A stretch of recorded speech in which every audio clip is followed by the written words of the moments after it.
list, you'll notice, is opting out of high-stakes testing. I would like to welcome Dr. Tim Slekar, did I say that correctly? I'm sorry. Head of the Education Department at Penn State Altoona, to talk to us briefly about the opting out.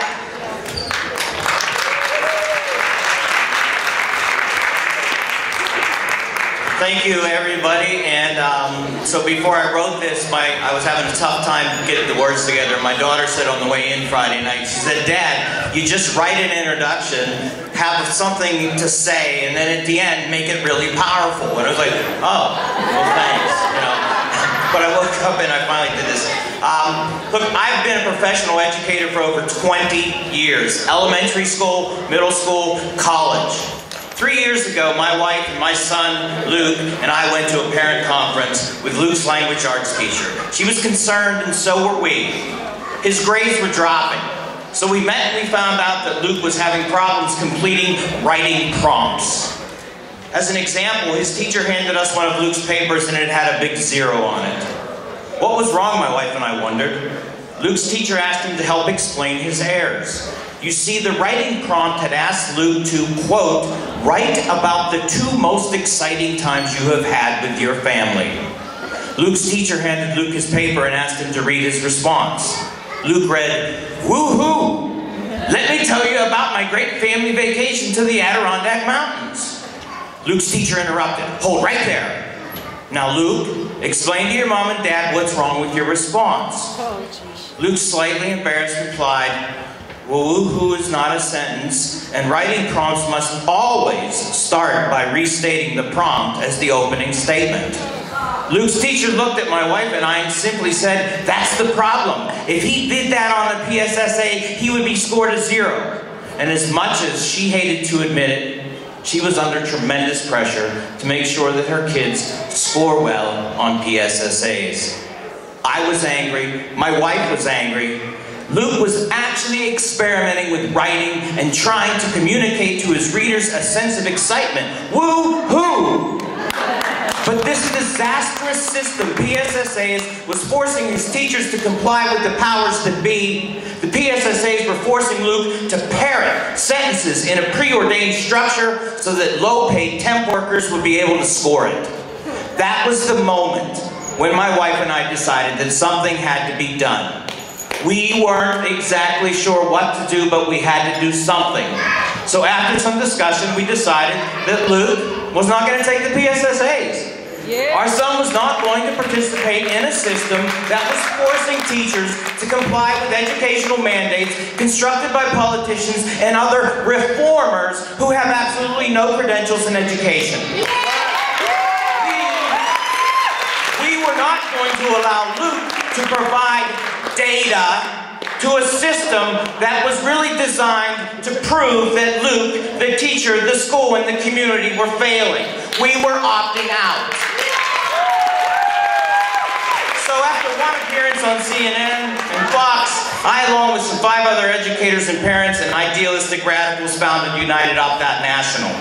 And for the last 3 years, we've been spreading the message of opt-out across the country. We've committed ourselves to ending this system of comply or be punished education.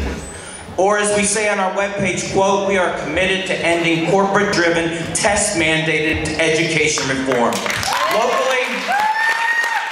Locally, that means that I have essentially made myself available to any individual or group interested in opting out of this punishing system. Look, learning that you have to write for a low-paid temp worker to make sure that you get the right score so that a teacher and a school won't get punished is not the learning I want for my child or any child in public schools. That is not the promise of public education. That is not accountability.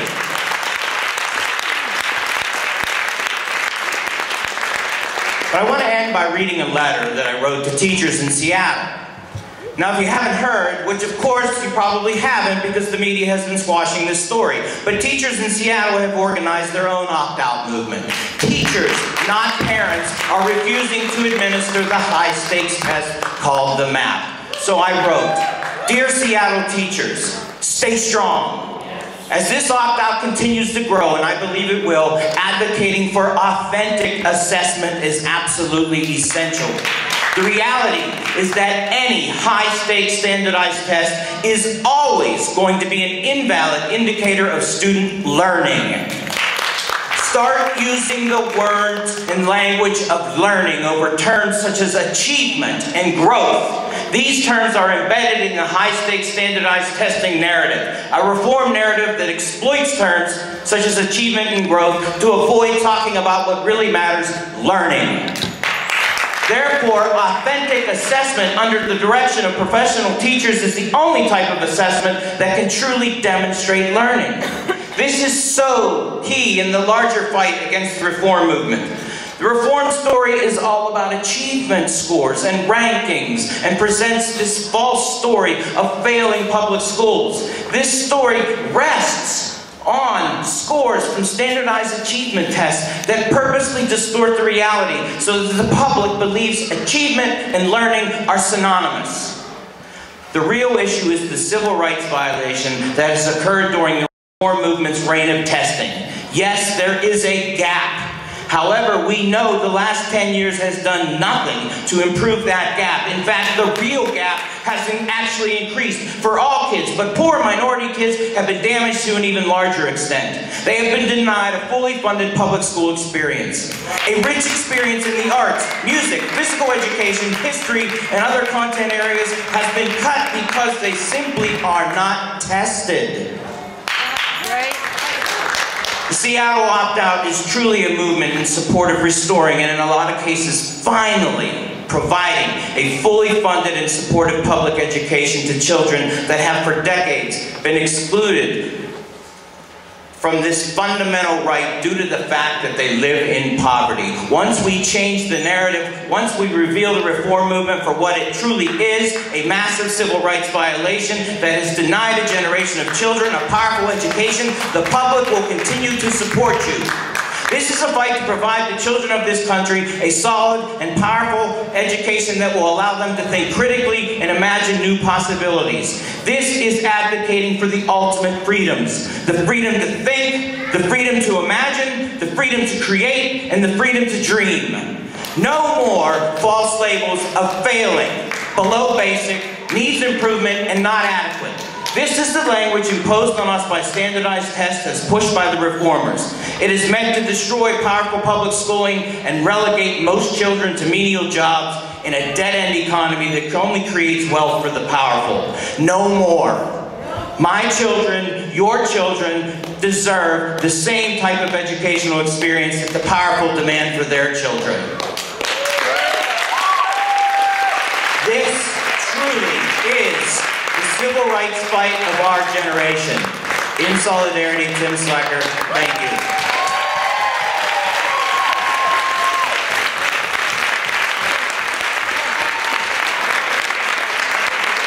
Thank you.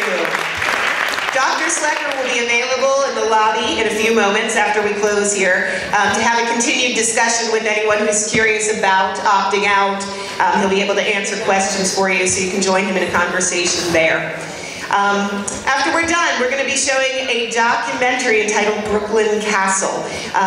This is an amazing film that just came out in the fall, and we have it here under special arrangement with the producers.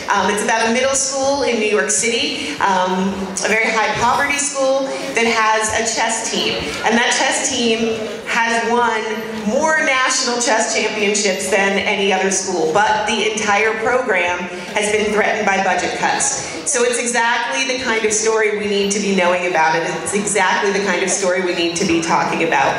So I want to invite you to, after we're done here, step out. There's a concession stand, get yourself a snack, come back in and watch the movie. But before we're done, I would like to ask Anne Feeney to play us one more song. Yeah, I stopped at my dentist yesterday to get my teeth cleaned. And when I got into the room to get my teeth cleaned, there were 3 guys standing against the wall watching my dentist. And I said, "What's up?" And she said, "Well, they did a look into my practice, and my patients have more cavities than patients at other dentist offices. And so these 3 dentists are going to watch me do dentistry and tell me what I do wrong. It's all part of the No Tooth Left Behind project." And I said, isn't it pretty expensive to have all these overseers looking at what you're doing? So yeah, it's very, very expensive. But we can't spend too much money on it, on dental education. You know, we have to. And I said, but that's crazy. I mean, the kids in your neighborhood don't remember to floss, and they don't have toothpaste half the time. And it's not your fault that they have more cavities than other patients. And she said, yeah, I know.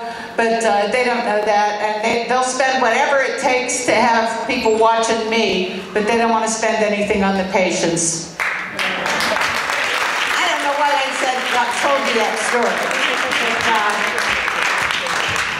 You know, all our children are so precious and so valuable, and it's what we give to the future of the planet. And we're so wrong 6 ways to Sunday. I mean, when our kids are old enough, they're going to say, what were you doing when they were blowing the tops off the mountains? What were you doing when they were ruining our public education? What were you doing when they were fracking for natural gas? What were you doing when they poisoned our air and our water? And we just can't disappoint them. This is on us. We've got to take care of this for our children and their children. So I invite the Squirrel Hillbillies.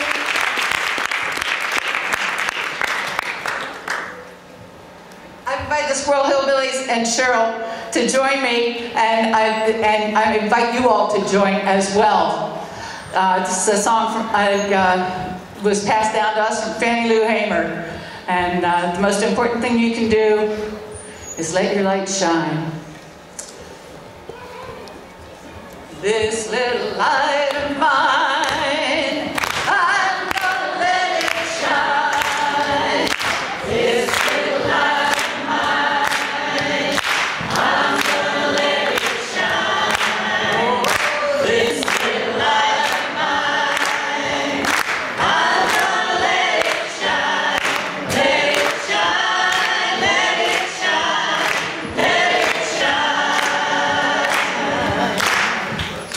In my neighborhood, oh, I'm gonna let it shine. In my neighborhood, I'm gonna let it shine. In my neighborhood, I'm gonna let it shine. Let it shine, let it shine, let it shine. Down in Harrisburg. Down in Harrisburg, I'm gonna let it shine. Down in Harrisburg, I'm gonna let it shine. Down in Harrisburg, I'm gonna let it shine. Let it shine, let it shine, let it shine. All around the world.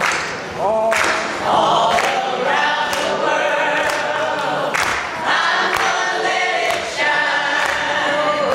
All around the world, I'm gonna let it shine. All around the world, I'm gonna let it shine. Let it shine, let it shine, let it shine. Let it shine, let it shine, let it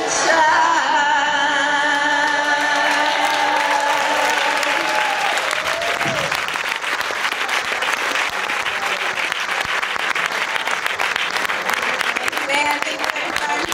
Please stick around and watch this fabulous movie with us. Join us out in the lobby to talk to Tim Slekar, and make sure you sign in so we know you were here. We need a great count today.